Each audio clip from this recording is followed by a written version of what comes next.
আমি এখন যে ম্যাজিক দেখাতে যাচ্ছি এই ম্যাজিকটির জন্য আমার কাছে রয়েছে 3টি রোপ, মানে 3টি রশি, 1 2 এবং 3। আর এই 3টি রশি আমি এইভাবে গিট দিয়ে গোল গোল, আপনারা দেখতে পাচ্ছেন, গোল গোল রিং বানিয়ে নিয়েছি। আর বলে রাখা ভালো, এই 3টি রশি হচ্ছে তারা আপন 3 ভাই। হ্যাঁ, ঠিক শুনেছেন, তারা আপন 3 ভাই। আর এই যে গিটগুলো দেখতে পাচ্ছেন, এই গিটগুলো হচ্ছে তাদের জীবনে চলমান নানাবিধ সমস্যার প্রতীক। মানে তাদের জীবনে একটার পর একটা সমস্যা লেগেই থাকে, তারপরেও এই 3 ভাই সব সময় একে অপরের পাশে থাকে, একে অপরের সাথে থাকে, ঠিক এরকম।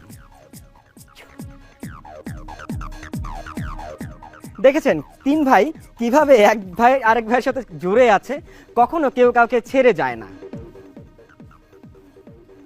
কিন্তু এবার তারা সিদ্ধান্ত নিল তারা আলাদা হবে। আলাদা হয়ে তারা তাদের জীবনের সমস্যাগুলোর সমাধান খুঁজবে। যে কথা সেই কাজ, এই 3 ভাই আলাদা হয়ে গেল।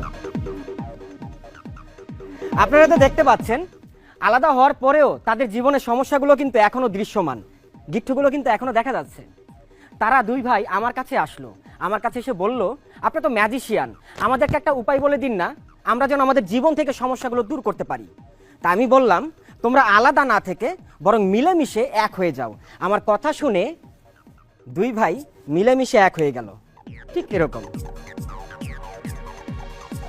এই ভাইটি এসে বলল, আমিও চাই আমার ভাইদের সাথে মিলেমিশে এক হতে, আমিও চাই আমাদের জীবন থেকে সমস্যাগুলো দূর করতে।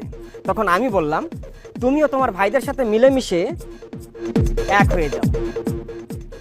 আপনারা তো দেখতে পাচ্ছেন 3 ভাই মিলেমিশে এক হওয়ার পরেও তাদের জীবনের সমস্যাগুলো কিন্তু এখনো দৃশ্যমান, এখনো সমস্যাগুলো দেখা যাচ্ছে। তাই তারা আমার কাছে এসে বলল, কোথায়, আমরা তো মিলেমিশে এক হয়েছি, কিন্তু আমাদের সমস্যা তো দূর হচ্ছে না। তখন আমি বললাম, তোমরা 3 ভাই মিলেমিশে প্রথমে এক ভাইয়ের সমস্যার সমাধান করো। আর এই প্রথমবার 3 ভাই মিলেমিশে প্রথমে এক ভাইয়ের সমস্যার সমাধান করলো, আর এবার সমাধান হলো। হ্যাঁ, আর যখন 3 ভাই মিলেমিশে একে অপরের সমস্যা ভাগাভাগি করে নিতে শিখে গেল, তখন ঘটে গেল একটা ম্যাজিক। এখন তাদের জীবনে যত বড়ই সমস্যা আসুক না কেন, তার জীবন থেকে এভাবে ঝরে যায়।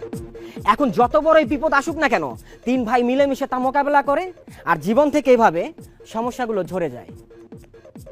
আর এভাবেই 3 ভাই মিলেমিশে একসাথে সুখে শান্তিতে থাকতে লাগলো।